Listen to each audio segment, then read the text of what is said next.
오늘 마태복음 35번째 시간입니다. 9장 14절부터 17절까지 말씀이고요.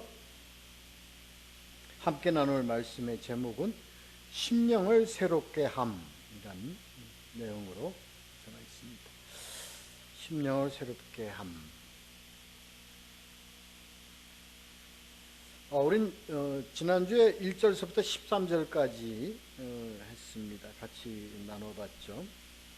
이제 중풍병자에 대한 내용을 가지고 할 때 이제 이 예수 그리스도께서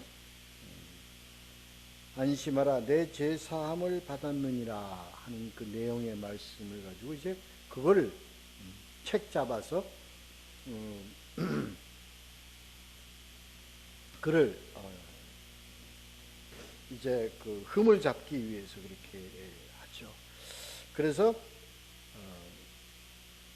신성을 모독한다. 하나님께 대해서 불경스럽게 말하다 하는 것으로 지가 무슨 권능이 있어가지고 죄를 사한다고 그런 거냐. 내용의 얘기죠. 근데 예수님이 네가 어찌 악한 생각을 하느냐 하고 이제 예수님 말씀. 그 악하다는 생각은요, 이들이 신성을 모독한다. 그리고 어찌 무슨 고난으로 죄를 사하느냐 하는 거에 대한 반론과 거기에 대한 어떤 비난과 비판의 내용을 가지고 예수님이 악한 생각을 한다고 그렇게 말씀하신 것이 아니고, 그 예수 그리스도의 말씀을 약점 잡아서 예수 그리스도를 모함하려 하는 그런 마음이 악하다 이렇게 했죠. 그런데 이 내용을 가지고요, 우리가 좀 중요하게 생각을 해야 될 부분이 있었었죠. 그게 뭐냐면, 병을 낫게 하고 치유의 이적을 베푸는 그것은 무엇인가라는 것에 대한 의미를 예수님이 이제 말씀을 우리에게 통해서 이제 그 의미를 전해주시는 거예요.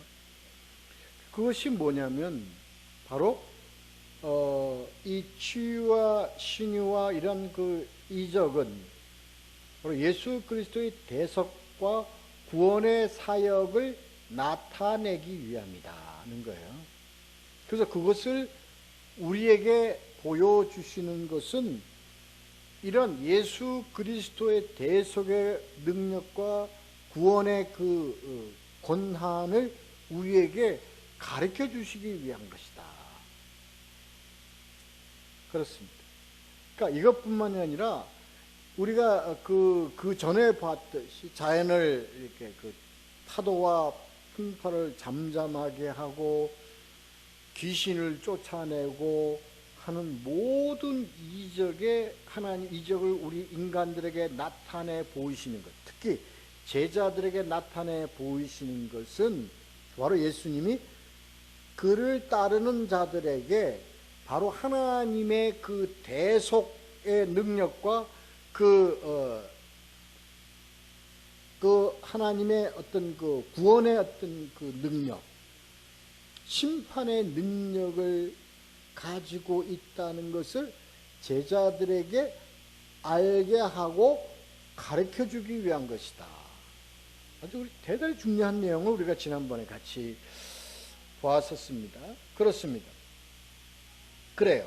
그래서 이제 6절 말씀에 죄를 사하는 권능이 있는 줄을, 그러니까 내가 죄를 사하는 권능이 있는 줄을 너희로 알게 하려 하노라 이겁니다. 그래서 뭐냐면 내가 죄를 사하는 권능이 있다는 것을 우리는 우리들이 성도들이, 우리 그리스도의 제자들이 그것을 알도록 하는 것이 그 목적이 있다는 거예요. 그렇습니다. 그래요. 그리고 이제 마태를 만나서 이제 마태의 집에서 같이 식사할 때 그 마태 주위에 있는 사람들을 다 같이 함께 식사하는 거죠. 너무 아름다운 그런 광경을 이렇게 나타냈어요. 근데 그 같이 함께 식사하고 있는 자들이 다 뭐냐? 죄인들이더라고요. 세상이 말하는 죄인들이에요. 특히 그 서기관들이나 바리새인들이 말하는 그 죄인들입니다. 그래서 어떻게 이러한 내용을 가지고 우리에게 예수님께서 우리에게 깨닫게 해주시는 부분이 참 또 있죠. 많죠. 그렇죠? 이게 바로 어떤 우리 교회 공동체의 모습이에요. 우리 교회 공동체는 죄인들의 모임이에요. 뭐가 착하고 도덕적으로 착하고 선하게 사는 자들의 모임이 아니라고요. 그런 죄인들의 모임, 그런 죄인들과 그런 죄인들의 있는 곳에 예수님이 오셔서 그들을 살리고 용서하시고 구원하시고 영생하도록 인도하시는 것이 하나님의 뜻이요, 하나님의 목적이에요. 그래서 그들은 교회에 오시기를 원하세요. 교회에 인재하시기를 원하세요. 이게 하나님 참 간절하시며 하나님의 의지시라고요. 그래서 그곳에 모여있는 그곳은 죄인들. 그러니까 여기서의 죄인들의 기준이라는 것은 바로 내가 내 자신을 알고 깨닫는 그 죄인이에요. 그 죄인입니다. 그래서 이제 그렇게 죄인이라고 하는 그 자들, 그러한 자들은 바로 이 하나님이 보실 때 그들은 하나님 쪽에서 볼 때 그들이 죄인이에요. 그러니까 우리가 자칭 죄인이라고 하는 우리를 하나님은 죄인이 아닌 의로운 자라고 하나님은 칭해 주시고, 오히려 아니다, 나는 의인이라고 하는 자들에 대해서 하나님은 너희들이 죄인이다 나타내 보이시는 거예요. 그래서 나는 그래서 공동체에 오신 것은 바로 누구예요? 누구를 찾으러 오셨냐면 죄인을 찾으러 오셨다. 이것이 이제 우리 지난번에 세웠던 말씀의 내용이었습니다. 자, 오늘 이게 연결되어져서 또 오늘은 이제 그 금식에 대한 내용인데요. 14절부터 17절까지 금식에 대한 내용인데, 여기서는요 금식에 국한된 내용을 나타내시고자 하시는 거 아닙니다. 그러니까 왜 그럼 금식을 가지고 주제를 다뤘냐면, 그때 당시에, 지금도 그렇죠, 유대인들의 신앙 행위 중에 가장 중요한 부분을 차지하고 있는 게 금식입니다. 그들은 일주일에 2번 금식을 하고요, 유월절 금식하고요, 시도 때도 없이 금식을 해요. 그러니까 무슨 절기에 따라서 불임절 때도 기도하고, 먼 때도 기도하고, 유월절 매주 2번씩 기도하고, 그러니까 금식하는 게 그들이 신앙의 가장 큰 부분을 차지하고 있기 때문에 지금 예수님이 금식을 가지고서 우리 제자들에게 이제 하나님이 이 뜻을 이제 전하시는데 이제 그 의미가 있습니다. 자, 우리 14절, 15절, 2절 큰 소리 읽도록 하겠습니다. 읽겠습니다. 시작. 그때 요한의 제자들이 예수께 나와 이르되 우리와 바리새인들은 금식하는데 어찌하여 당신의 제자들은 금식하지 아니하나이까? 예수께서 그들에게 이르시되 혼인집 손님들이 신랑과 함께 있을 동안에 슬퍼할 수 있느냐? 그러나 신랑을 빼앗길 날이 이르리니 그때는 금식할 것이니라. 이게 이제 그 원래 구약의 유대인들에서의 그 금식에 대한 내용을 가지고 다룰 때 그들이 원래 구약에서 의미하는 금식은 크게 두 가지로 봅니다. 하나는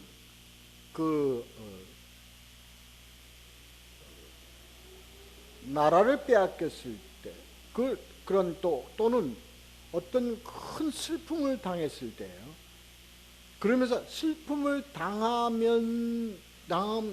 때마다 그들이 항상 누구를 찾았냐면 메시아를 찾았습니다. 그래요. 그 다음에 그들이 나라를 망할 때 특히 뭐가 예루살렘이 성전이 함락되어서 멸망되었을 때 그들은 그것을 기억하면서 금식을 했습니다. 역사상 그렇게 되었습니다. 그렇습니다.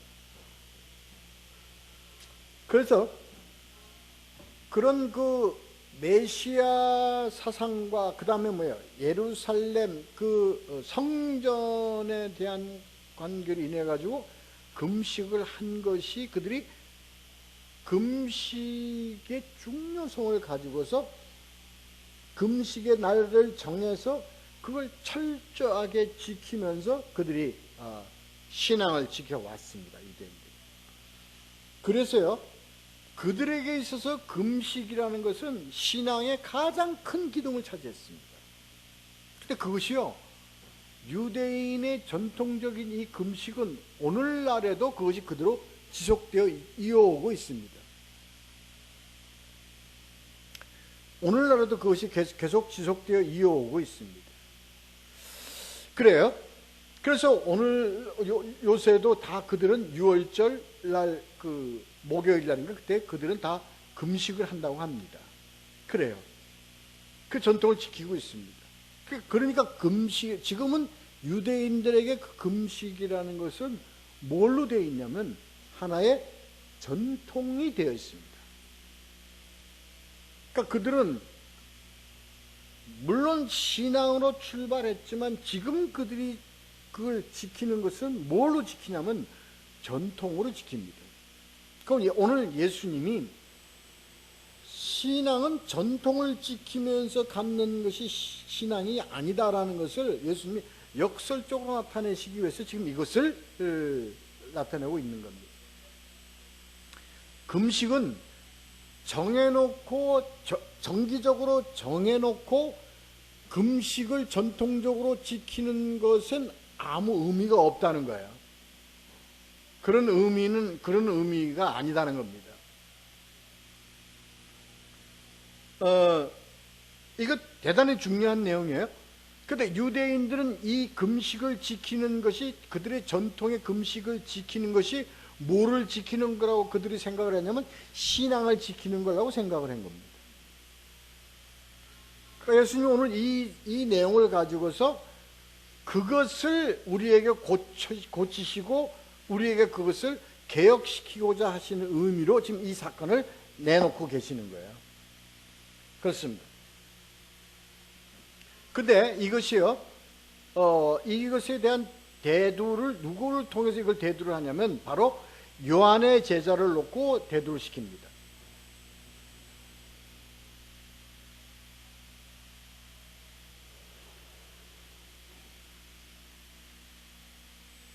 요한의 제자를 놓고 대두를 시키는데 이 요한의 제자들이 예수 그리스도의 제자로 가죠. 예수 그리스도의 제자로 가면서 이들은 뭐예요? 그럼에도 불구하고 이들은 무엇을 가지고 있냐면 요한의 제자라는 것에 대한 그것을, 그래서 유대의 전통을 그대로 갖고 갑니다. 그래서 그들에게는 유대의 전통이 굉장히 뿌리 있게 박혀 있습니다. 그래서 그것을 철저히 그들은 뭐예요? 요한과 같이 금욕주의, 그 금욕을 하면서 성결하게 자신을 지켜 나아가는 것을 하나의 신앙의 그걸로 삼고 있다는 얘기예요. 그렇습니다. 그러니까 요한의 예언적 그런 사역에 대해서 그들은 같이 동참은 하지만 그들은 항상 뭐에 대한 신앙을 가지고 갔냐면 요한이 같이 함께 지냈던 유대교의 신앙의 어떤 그런 것을 늘 몸에 담고 갔던 자들이에요. 더군다나 지금 이 시점이 어느 시점이냐면 세례 요한이 체포당해가지고 감옥에 있던 때입니다. 그러니까 그들은요, 자기들이 스승인 요한이 감옥에 있기 때문에 굉장히 슬퍼하는 중에 있었습니다. 그럼 지금 현재 그렇게 슬퍼하고 있는데, 지금 이 예수는 뭐예요? 예수는 오히려 뭐예요? 지금 그 마태의 집에서 그 세리의 집에서 죄인들하고 잔치를 벌이고 있는 거예요. 그러니까 이 요한의 제자들은 어떠한 마음을 가지고 거기에 대한 그러니까 뭐 추측컨대 어떤 굉장히 큰 불만과 불평을 가지고 분명히 이제 이 질문을 던진 겁니다. 그 내용을 이제 배경을 알고 우리가 이것을 가야 합니다. 그렇습니다. 근데 이것은 이때 당시 요한의 제자들이 바로 어디? 우리와 바리새인들은 금식을 하는데, 이렇게 표현을 했어요. 그러니까 우리와 바리새인들은 금식을 하는데라는 얘기는 이것이 뭐예요? 우리가 비록 요한의 제자지만 우리는 뭐예요?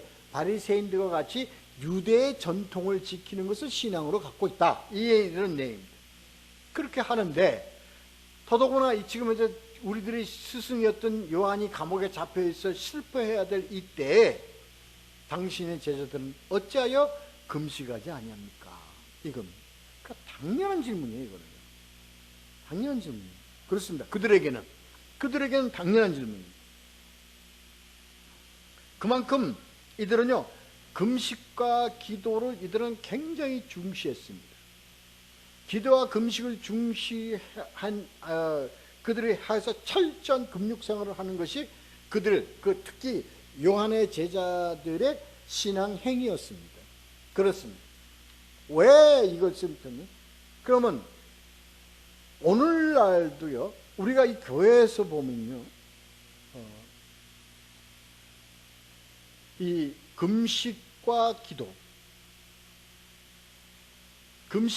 기도를 교회에서 하나의 우리 종교의 한 행위로 우리가 다루고 있죠. 그렇지 않습니까? 그래서 그것을 굉장히 권장을 합니다. 특히 언제 권장을 합니까? 6월절 기간 동안에 우리가 순환절 기간 동안에 이걸 굉장히 권장을 많이 하고 있지 않습니까? 근데 물론 우리 교회에서 그것을 권장할 때는요, 왜 우리가 금식하는 것이 필요한가에 대한 예수 그리스도의 고난과 예수 그리스도의 의미, 십자가의 죽으시는 그 의미를 우리로 알게 하기 위해서 금식을 권장합니다. 그러죠. 그렇습니다. 근데 그것이 이제 하나의 뭐가 됐어요? 그냥 규례가 되었고 전통이 되어버렸다고요. 그래서 우리가 금식을 하는 것은 정말 예수 그리스도의 그 십자가의 고난과 거기에 어떤 우리가 동참하며 거기에 어떤 그런 우리의 그런 예수 그리스도의 그 십자가 죽으심에 대한 은혜를 생각하면서 하는 그런 의미의 금식보다는 규례, 전통에 따른 우리가 신앙 행위로서 금식을 하는 그런 경우가 많죠. 그렇게 됐습니다. 특히 뭡니까? 우리가 기도원에 가서 특히 우리나라 특히 우리 한국에 있는 독특한 신앙의 한 행위가 뭡니까? 기도원에 가서 하는 금식 기도입니다. 그러니까 우리가 기도원에 가는 금식 기도의 참된 목적은 뭐냐? 는 것을 비로부터 우리가 구약의 전통을 봤을 때 어떤 때 우리가 나라를 잃어버렸거나 무슨 성전이 멸망되었을 때, 그리고 메시아를 고대하는 그런 어떤 심령에 의해서 우리가 그 행위로 종교의 행위로 우리가 금식을 하는 것이라고 우리가 이렇게 솔직하게 우리가 표현해 보면 그렇지가 않잖아요. 기도원에 가는 금식하고자 기도원에 가는 자들의 대부분은 뭡니까? 응답받기 위해서 갑니다. 그것이 무슨 신유거든 아니면 거기서 능력을 받든 무엇을 받기 위해서 우리가 간다고요? 그러니까 어떻게 돼? 다시 얘기했으면 금식과 기도에 대한 참된 의미가 잘못된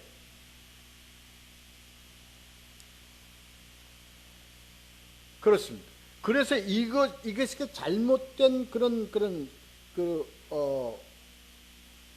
판단, 잘못된 왜곡에 의해서 금식 기도를 하는 것이 보편화됐기 때문에 우리가 뭐라고 그래요? 기도원 신앙이 잘못됐다고 얘기하는 겁니다. 그렇습니다. 그것뿐만이 아닙니다. 그것뿐만이 아닙니다. 저는 부인하는 게 아닙니다. 우리 교회에서도 금요 기도회를 합니다. 그리고 새벽 예배도 우리가 했었죠.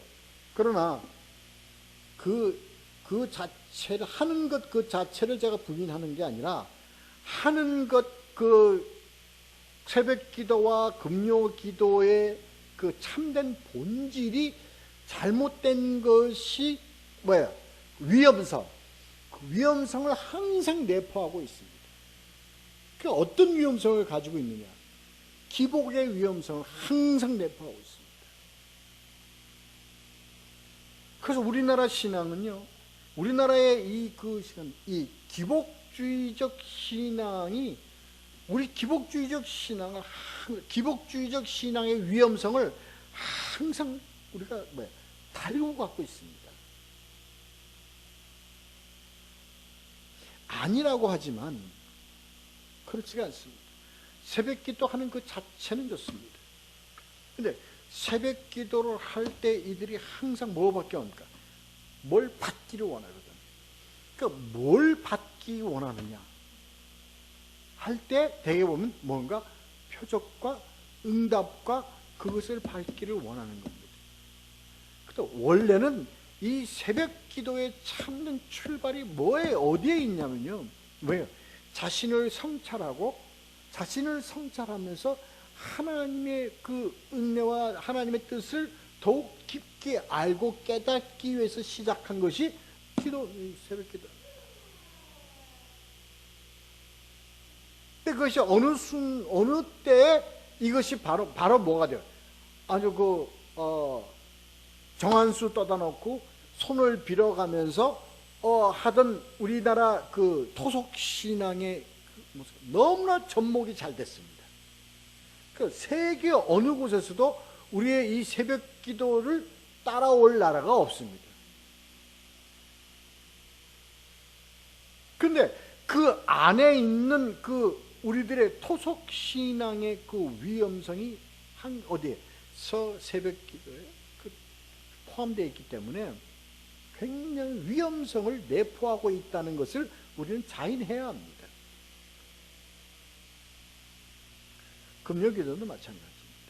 오늘 지금 예수님이 말씀하시려고 하는 바로 이것입니다. 그러니까 너희들이 교회 행위, 신앙 행위를 하는 것 자체에 어떤 이것이 중요하다는 거예요. 그것을 그래요? 그래서요 15절에서 보면 너희들이 해야 될 기도와 금식의 참된 의미는 뭐냐? 바로 신랑과 함께 있을 동안에 그때 하는 것이 아니다는 거야. 언제? 우리가 신랑을 잃어버릴 때, 우리가 교회가 성전이 망했을 때, 정말 우리나라 이 교계가 정말 망했다는 거예요. 이게 하나님이 성전을 상을 둘러엎고 예루살렘을 바라봐서 눈물을 흘리시는 그 심정이 우리가 금식하며 기도하는 심정이 되어야 되는 거예요. 그겁니다. 지금 그걸 얘기하는 겁니다. 그걸요. 너희가 지금 이제 우리가 금식을 하고요. 우리가 기도를 할 때 정말 우리를 돌이켜보고 우리의 심령을 두드리면서 우리가 돌이켜봐야 될 것이 바로 뭐냐? 그래서 금식하느냐? 너 그래서 기도하느냐? 이겁니다, 지금. 그러니까 이거는 유대인과 바리새인들에게 너희들은 그리스도와 함께 기도하라, 그런 의미로 예수님 말씀하시는 것이 아닙니다. 너희가 금식에 대한 참된 본질을 상실해 버린 거에 대한 걸 얘기하는 겁니다. 그 구약에서 나타나는 상실된 본질이 뭐냐? 예루살렘 성전이 망했을 때나 나라가 망했을 때나 아니면 메시아를 고대하면서 하는 금식의 그 범위를 지금 다 벗어나 버리고 있기 때문에, 단지 그들은 뭐예요? 유대인, 자기네들이 유대인이 가져야 되는 전통이기 때문에 지키는 거예요. 우리 교회가 우리가 습관적으로 하는 신앙 행위를 지금 다 포함하는 얘기입니다. 우리가 지금 교회를 왜 나옵니까? 주일날. 주일 예배 오는 게 왜 나옵니까? 응? 그게 뭐예요? 일요일날 11시로 시간이 정해졌으니까 나오는 거 아니냐. 이런 마음으로 교회를 나오는 것에 대해서 예수님이 꾸짖습니다. 그러니까 왜 나와? 너희가 나와서 예배를 볼 때는 뭐예요? 누구와? 신랑과 만나기 위해서 오는 거 아니에요? 바로 예수 그리스도와의 만남을 이루기 위해서 오는 거 아닙니까? 다시 말해서 하나님과 우리와 이 예배를 통하여 예배를 올리고 예배를 받는 관계를 통해서 하나님과 만남을 이룬, 그래서 하나님의 임재에 함께 동참하기 위해서 우리가 모여요. 그래서 우리가 찬양하죠, 말씀 나누죠, 그리고 뭡니까? 기도하죠. 이겁니다. 그거를 지키라는 게 그거를 지키라는 게. 지금 이 금식도 맞죠. 그래서 뭡니까?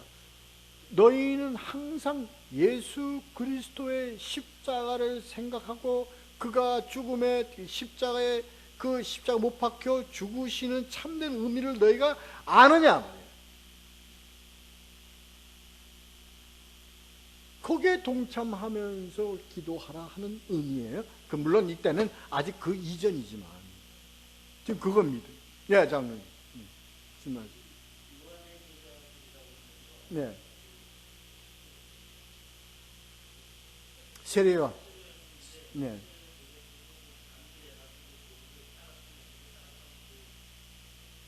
네, 예, 근데 그거는 그 제자들 중에서 12제자에 속한 제자들이고, 여기 있는 요한의 제자들은 그 외에 많은 요한의 제자, 물론 그들도 포함이 됐겠죠. 그러니까 여기서 왜 요한의 제자라면, 그러한 요한의 제자들이 지금 전부 다 예언이 잡혔기 때문에 예수를 따라다니면서 예수의 제자 역할을 하고 있지 않습니까? 그러니까 여기서 제자라는 건, 여기서 제자는 12제자만 머리에 두고 있으면 안 됩니다. 그 외에 많은 제자들이 있습니다. 그 중에 예수님이 특별히 사도로서 택한 제자들이 12이라는 거지, 제자들이 12밖에 없었다는 게 아니라고요. 그 앞에 우리 많은 부분 나왔죠. 제자들이, 무리가 뭐 이렇게 나오는 것들 다 그들은 뭐야?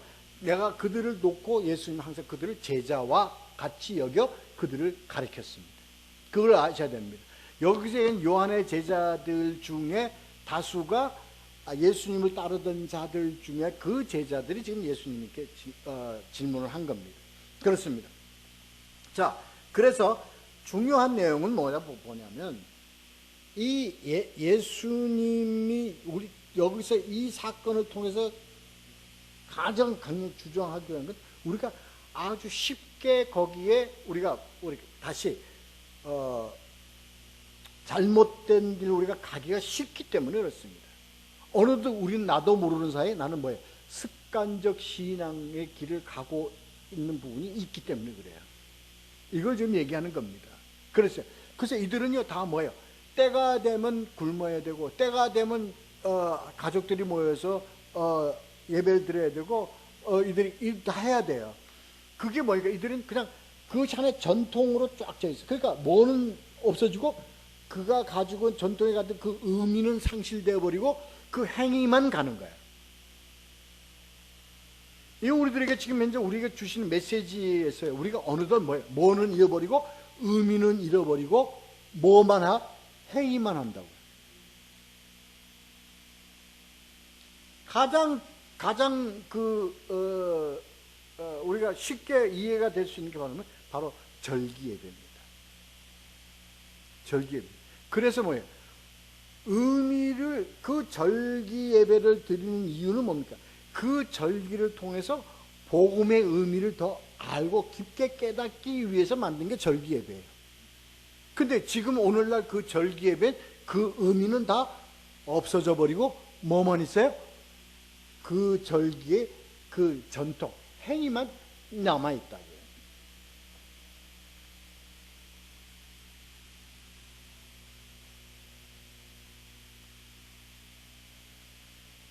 그래서 전통과 교리는요, 바로 그 주체, 바로 하나님과 하나님의 그 진리, 그것이 그 주체지, 그 행위 자체가, 전통이나 그런 그 의식 그 자체가 주체가 될 수가 없는 거예요. 근데 어느덧 우리가 모르는 사이에 전통과 그 교리 그 자체가 주체가 되어 버렸단 말이에요. 특히 오늘날 많은 우리 공동체 교회들이 지금 그렇게 가는 거예요.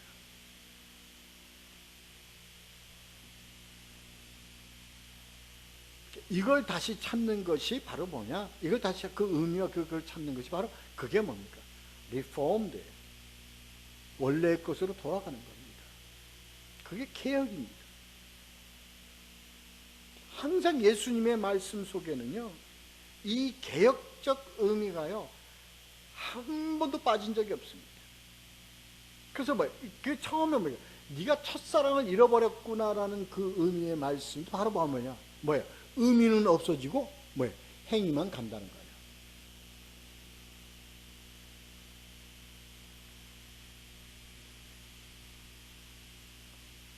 글쎄요, 여기서 이제 혼인집 손님들은 다 누굴 얘기하느냐? 바로 지금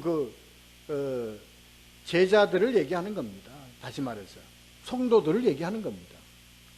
그러니까 성도들이 예수님과 함께 있을 때는 뭘 해야 돼요? 금식해야 돼요? 천만의 말씀입니다. 우리가 예수님과 함께, 우리 교회에서 함께 예배할 때 우리가 예배하고요, 말씀 나누고요, 우리가 함께 기도하고요, 주님과 함께 교통하고요, 함께 우리가 하나님을 더 우리가 그런 교통하는 이때에는 우리 뭘 해야 돼요? 거기에 집중을 해야 돼요.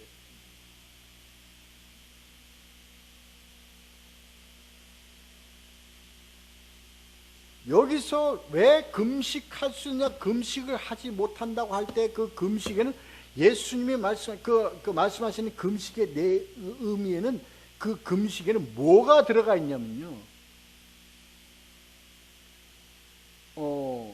오병이어의 이적과 같이 거긴 그 떡과 생선이 뭐를 의미를 가고 있어요? 하나님의 양식. 다시 말해서 뭐예요? 말씀이라는 의미가 들어가 있어요. 그러니까 우리가 예수님과 함께 계시고 우리가 그거 할 때는 우리는 뭐예요? 예수님으로부터 뭘 먹어야 돼? 항상 먹어야 돼.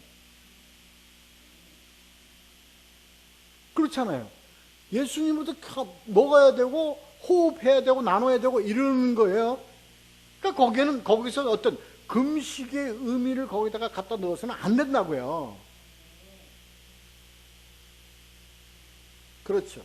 그러니까 혼인주신데 신랑과 함께 있을 동안에 슬퍼할 수 있느냐? 슬퍼할 게 아니야. 마음껏 누려야 돼. 그래서 예수 그리스도는 우리한테 항상 원하는 것이 뭐예요? 나를 누리라는 거예요. 나를 마음껏 누리라는 거예요. 근데 예수님은 너희가 내 몸을 먹어라. 내 피를 마셔라.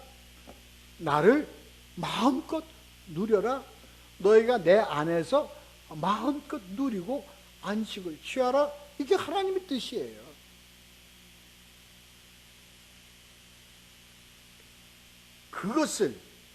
그것을 우리가 뭐예요? 어떻게 그걸 우리가 금식할 수 있느냐? 이렇게 말씀하시는 거예요. 그 다음에, 그러나 뭐 할 때가 있다? 신랑을 빼앗길 날이. 여기서의 신랑을 빼앗길 날이라는 것은요, 종말론적 의미를 가지고 있는 겁니다. 물론 이때 당시에는 예수 그리스도의 십자가 사건을 의미하는 거지만, 예수님은 십자가 사건만을 두고 얘기하는 겁니다. 세상의 종말을 얘기합니다. 세상의 종말에 예수 그리스도가요, 아버지 다시 오시기 전에는요, 뭐도 없어요? 말씀도 없어요. 말씀도 없어요. 아무것도 먹을래야 먹을 수가 없어요. 하나님의 관계가 단절될 때가 있습니다. 그때는 우리는 뭐예요? 금식 안 할래? 안 할 수가 없어요. 그때는 금식할 수밖에 없어요.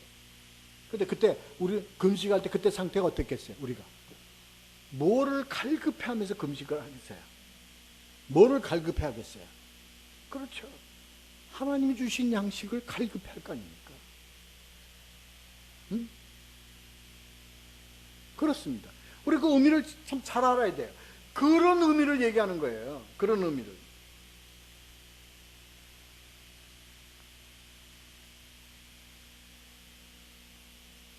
그래서 이건 혼인집 손님들, 뭐예요? 바로 제자들, 다시 말해서 뭡니까?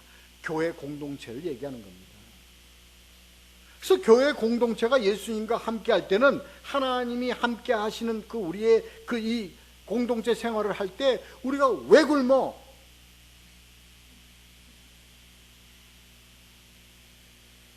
잘 먹어야지. 그렇잖아요. 응? 너 이거 금식은 여러분, 저는 그렇습니다. 성경 어디에 봐서도요, 나라를 정해서 금식하라는 일이 없습니다. 구약에서 나라를 뺏겼을 때, 예? 메시아를 고대할 때, 이때 금식입니다. 우리가 기도를 위하고 우리가 신앙의 훈련을 위해서 하는 금식을 한다면 그것도 그 의미는 분명히 하라는 거예요. 누구를 위해서? 예수 그리스도의 은혜와 십자가의 대속을, 그러한 은혜, 예수 그리스도의 그렇게 고난을 당한 것을 기억하면서 우리가 금식해야 되는 거예요. 그렇게 금식할 때가 있었을까요? 나는 솔직히 얘기해서 나보고 그렇게 하라도 난 그렇게 못해요. 안 됩니다. 가식하지 말자. 그러나 우리가 그럴 때가 있죠. 정말 하나님의 은혜가 너무나 감사하고 예수 그리스도가 나로 인해서 십자가에 못 박힌 것이 어느 때 누구의 도움으로? 성령의 도움으로. 그것이 내 안에서 충만해질 때는, 그때는 뭐예요? 금식할 수 있어요. 근데 그것은 뭐가 인도해야만 되는 거예요? 그렇습니다. 성령이 주시는 마음으로 인도가 돼야 되는 거예요. 그러니까 그것이 시간을 정할 수가 있어요? 천만에 맞습니다. 그건 누구에 의해서 좌우되는 겁니까? 바로 하나님에 의해서 좌우가 되는 겁니다. 근데 요새 제가 한번 말씀드렸잖아요. 오늘 아주 금식을 전문으로 하는 목사들이 있어요. 네? 금식을 전문으로 아주 1년에 그게 이 사람의 신앙의 전부야. 그리고 그걸로 인해 그 사람은 그 금식을 하는 것으로 인해서 자기 신앙의 척도를 따져요. 그러니까 자기는 금식을 잘하는 것 때문에 뭐예요? 신앙이 아주 고수의 신앙이 돼버린 거예요. 뭐예요? 자칭. 여러분, 많습니다. 그런 자들 많아요.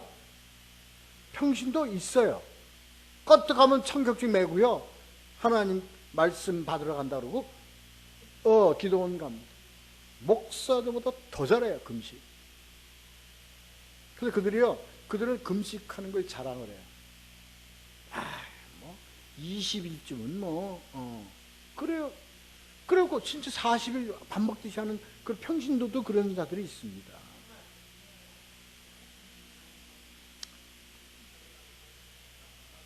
그래요. 아니 뭐 있어요. 기도원 가보세요. 아니 이거 그러니까 그 친구들을 이렇게 보면요, 그 사람들을 이렇게 보면 완전히 아주 머리끝부터 발끝까지가 다 맛이 같다. 말하는 게 이상해 다. 이게 잘못되져 가지고. 그래서 그 사람들 말하는 말은 전부가 다 우리의 그 뭐하고 대화가 절대 안 통합니다. 왜? 걔는 그 맛간 분의 세상 속에서 말을 하기 때문에. 그러니까 엉뚱한 얘기야. 나는 매일 하나님 말씀을 주신대.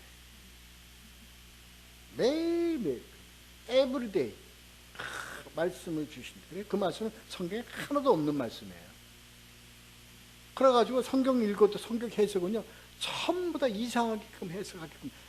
여러분 한번 만나서 얘기를 들어보시면요 100이면 100 다 그렇습니다.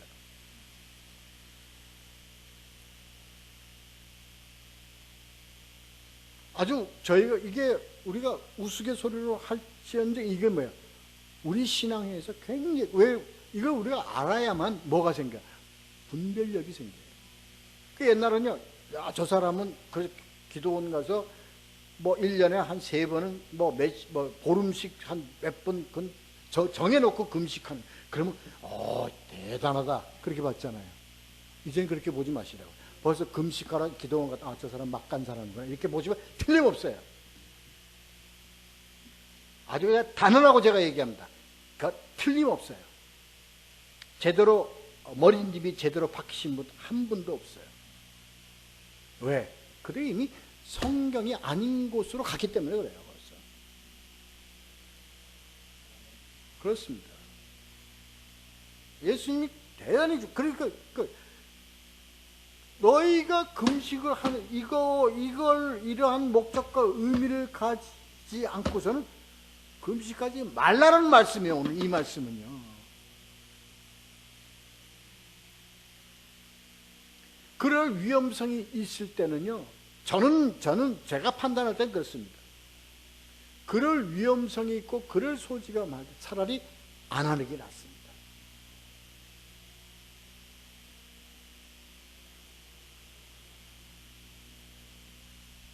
그래서 옛날 전 이렇게 얘기를 듣고 이렇게 보면 기도원에서 이상한 자들이 다 만들어져요. 그래서 그들이 하산하면요 완전히 그냥 동자들이 되는 거예요. 엉뚱한 얘기하고 예언한다 그러고 전본다 그러고 나중에는 이상한 예언까지 하고 그러는데요. 거기에 전부 다 눈이 둥그려져서 찾아다니면서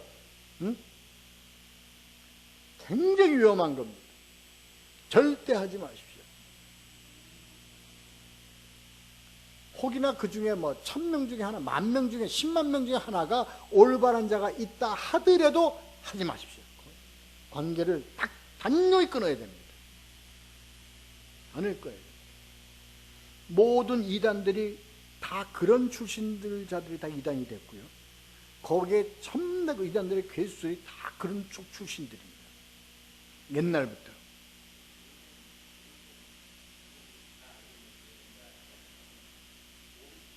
당연히 그렇죠. 그러니까 당연히 그렇습니다. 그럼요.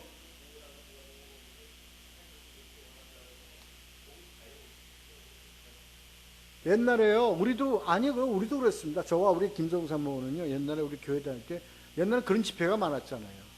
누구 와서 그러면 자기가 방언하면 너 방언하래. 그럼 네가 무슨 방언하는 말의 뜻을 내가 해석을 해준대. 그리고 지도 방언해. 그리고 있는 사람들도 방언해. 그리고 방언하면 그 자기가 방언 풀이를 해줘. 그러면 사람들이 전부 다 이야 어떻게 하면 반응을 저렇게 다 풀이해가지고 다 하니까 미친놈들한테 우리가 참 많이 당했어요. 옛날에요. 정말 많이 당했어요.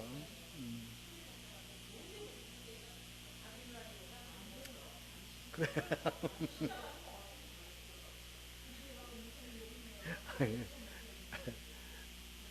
예, 초석이. 예.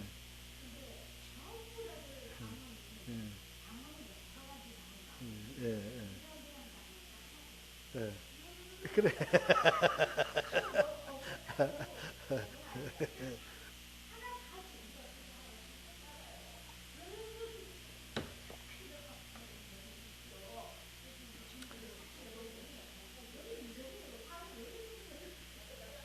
자, 그래요.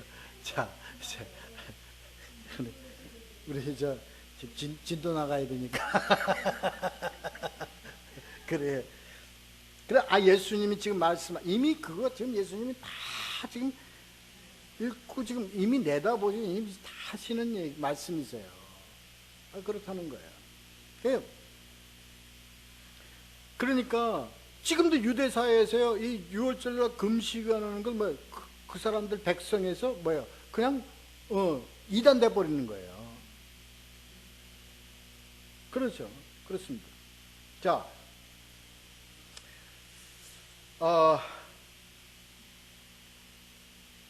그래서 이제 종말론적 의미를 갖고 있다. 내가 어디 하는지 잊어버렸네. 그때는 금식할 것이다. 그러니까 우리가 예수 그리스도를 우리가 잃어버렸을 때, 예수 그리스도가 내가 어떤 이걸로 인해 큰 어떤 신앙의 위기를 닥쳤다든가, 아니면 이럴 때에는 정말 그 예수 그리스도로 다시 내가 예수 그리스도 안에 그 은혜 안에 내가 다시 들어가기 위해서 어떤 그런 예수 그리스도를 고대하면서 할 수 있는 금식이 되어 있어요. 그럴 때는 해야 돼요. 그럴 때 정말 우리가 그분의 고통과 그분의 어떤 그런 육체적 고난에 내가 동참하는 의미로서 우리가 할 수 있어요. 그거 외에는 하지 마라. 근데 그런 의미로 금식을 하는 경우는 내가 아직까지는 들어보지를 못했고, 그래서 저는 그냥 감히 여러분께 말씀을, 그런 부분에 있다 할지라도 하지 마. 왜? 하다가 그냥 이상하게 돌아가 버릴 위험성이 많으니까 하지 마.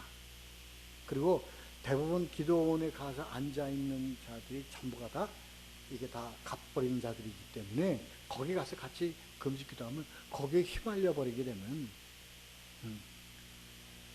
아주 거기에는 같이 상용하지 않는 것이 좋습니다. 자, 그 다음에 자, 그래서 16절 읽어요. 16절 읽겠습니다. 시작.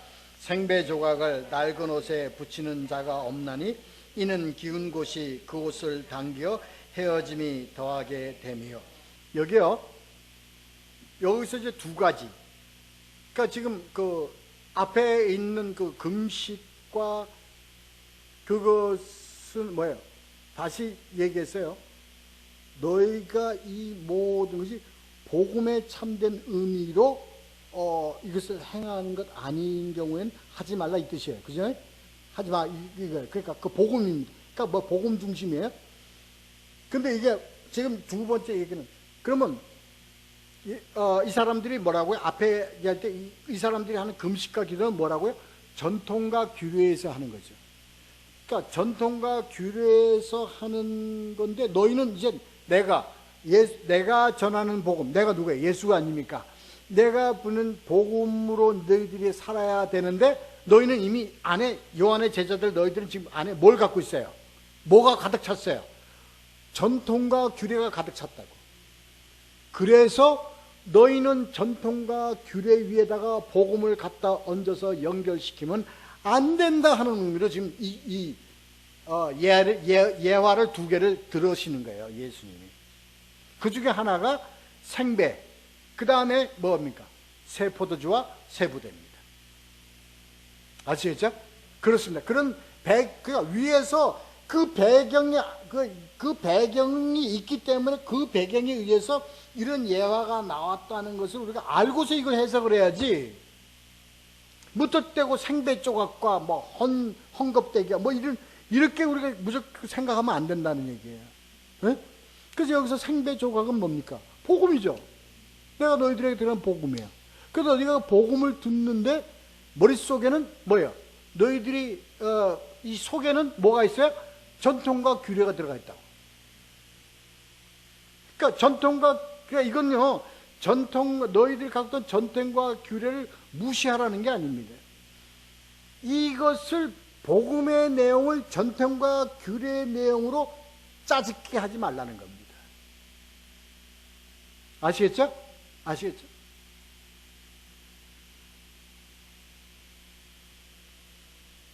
근데 지금 우리요, 이게 지금 어떤 부분에 이게 지금 되어 있냐면요, 우리나라 교회가 이걸 좀 짜집기 하고 있다고.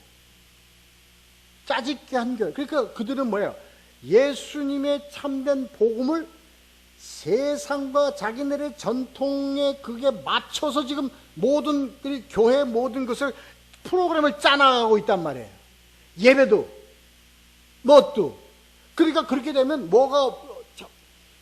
예수 그리스도의 참된 의미는 뭐예요? 무엇을 위한? 자기네들이 짜놓은 어떤 그런 전통과 규례 속에 집어 넣어가지고 뭘 만들었어? 자기네들이 그걸 만들었단 말이에요. 응? 카테고리, 프로그램, 이 모든 것들을 만들었다고요. 그러니까 뭐가 없어져 버려요? 복음의 의미가 찢어져 버렸다 얘기야. 복음의 의미만 찢어진 것이 아니라 모두 찢어져 버렸어. 옛날에 갖고 있던 그 규례와 그 전통까지도 찢어버렸어. 왜? 서로 안 맞으니까.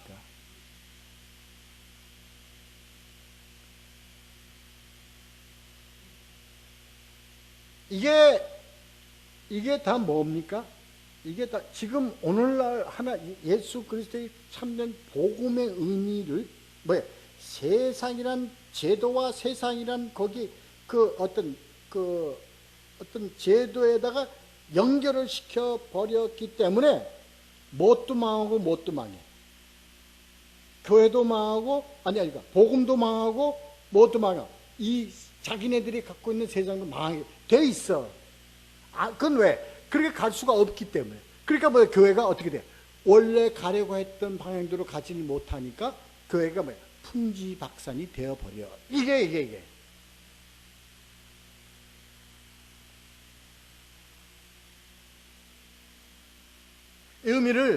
그러니까 이 의미는요, 지금 첫 번째 이 생배조각과 낡은 옷에 붙이는 이것은 뭘 의미하냐면, 이건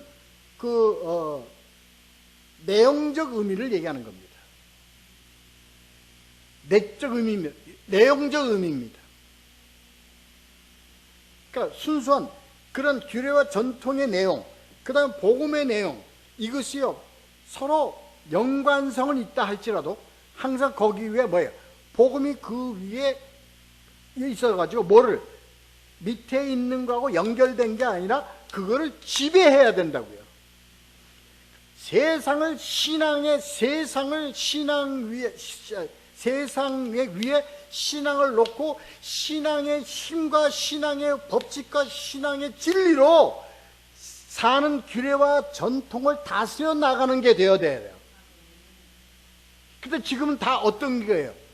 다 복음, 예수 그리스도와 은혜와 대속과 용서와 제사함을 다 세상의 방법과 세상의 그걸로 신앙적 행위를 통하는 거로 이것은 모든 신앙 행위를 다 나타내는 걸로 하는 거예요. 이게 뭡니까? 복음과 우리 이 전통 교리를 짜집기 해놓은 거예요. 이해가 되십니까? 그래서요, 예수 그리스도가 우리에게 주시는 복은 뭡니까? 생명의 복이에요. 영생의 복이에요. 근데 그걸 뭘로 짜집겠어요? 세상의 규례 전통을 짜집기를 해놓고 하나님이 주시는 복을 세상 것으로 짜집게 해가지고서 이 해서 전부 다 뭘로 만들었어요? 기복주의 신앙으로 다 만들어버렸다고요.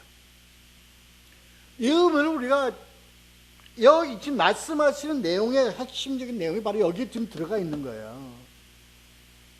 그러니까 유대주의 하나님의 그 명령과 하나님의 뜻과 하나님의 율법을 유대인들이 자기네들만이 갖고 있는 하나의 전통과 규례로 만들어 버렸어요. 네? 그러니까 하나님은 원래 그것을 통해서 나타내시고자 하시는 그 의미는 다 없어지고 뭐만 남아서 자기네들의 전통, 자기네들의 어떤 가풍만 되는 거야.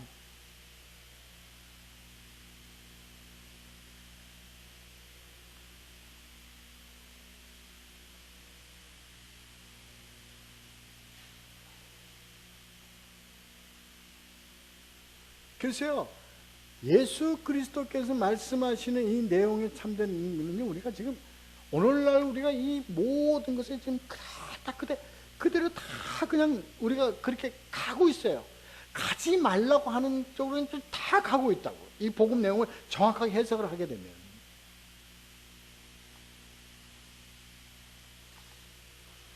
자, 17절 읽고 마치도록 하겠습니다. 17절 읽을게요. 읽겠습니다. 시작. 새 포도주를 낡은 가죽 부대에 넣지 아니하나니 그렇게 하면 부대가 터져 포도주도 쏟아지고 부대도 버리게 됨이라. 새 포도주는 새 부대에 넣어야 둘이 다 보존되느니라. 이게 뭐예요?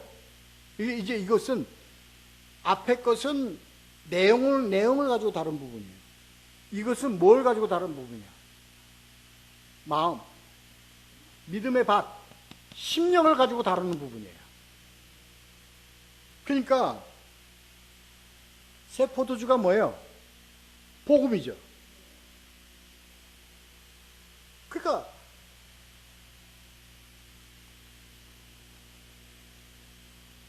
새 포도주가 뭐라고요?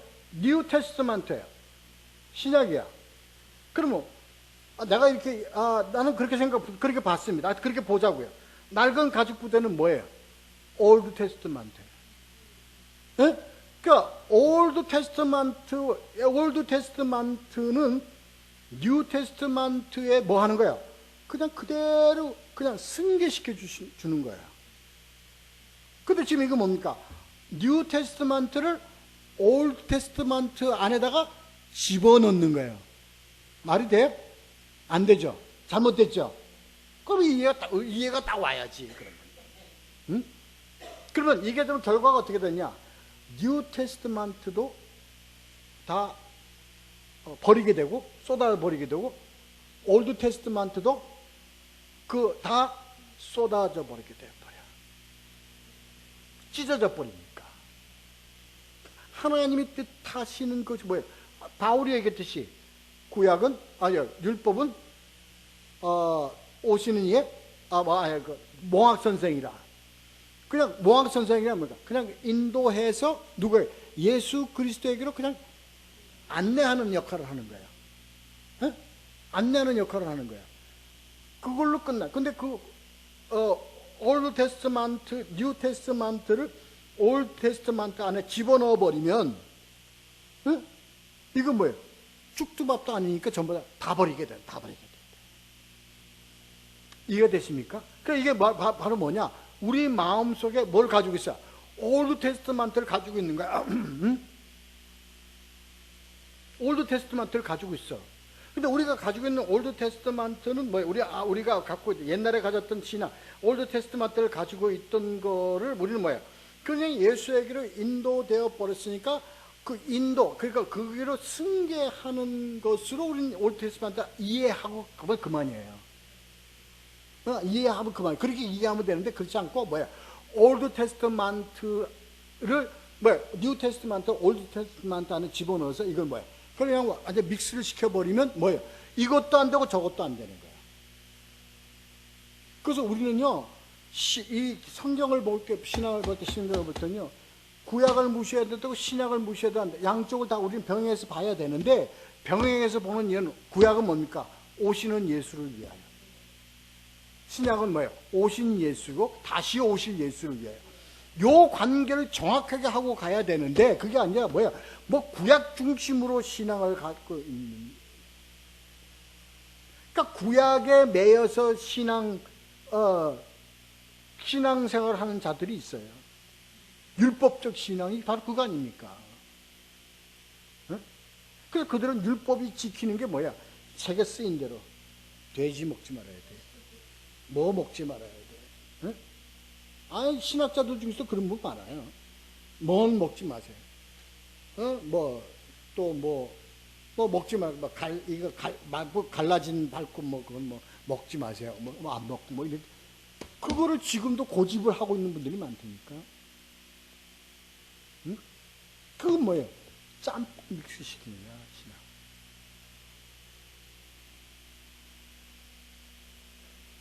하여튼, 그렇습니다.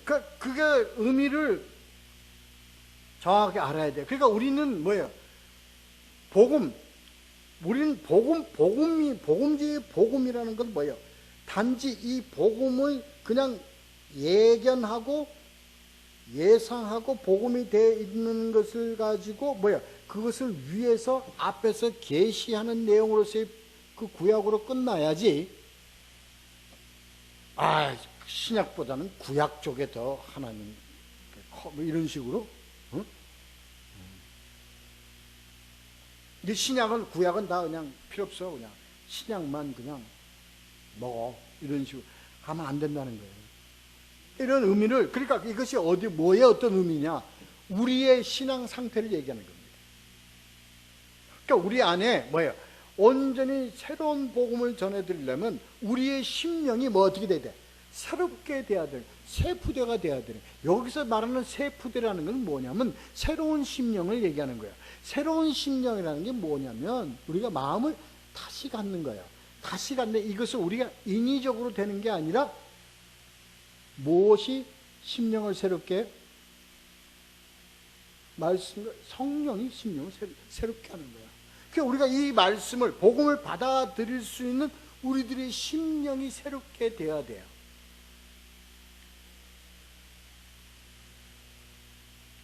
자, 요거 우리 같이 찾아 읽고 마치도록 하겠습니다.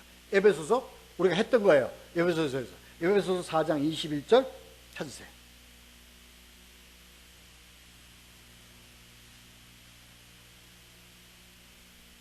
21절부터 24절까지 우리 다 함께 큰 소리를 읽습니다. 읽겠습니다. 시작.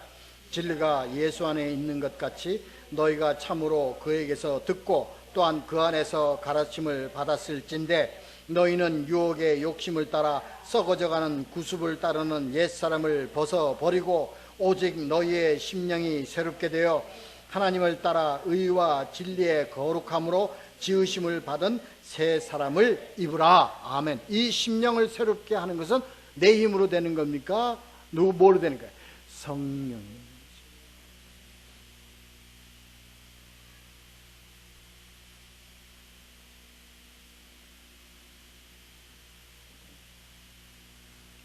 저희가 이 내용을 사실은요, 마가복음 2장 22절 거기서 다 다뤘던 겁니다. 근데 그때는 하도 많이 해가지고 이 세포도주 이 생배조가 이 내용을 그냥 결론 부분에다 넣어가지고 그냥 쉽게 나오고, 오늘은 조금 확실히, 근데 이게 굉장히 중요한, 우리 그 신앙에 있어서 굉장히 중요한 내용이기 때문에 이게 좀 깊게 다뤘습니다. 그래서 우리가 늘 항상 이게요, 그냥 한 번 새롭게 되면 그걸로 이게 아닙니다. 항상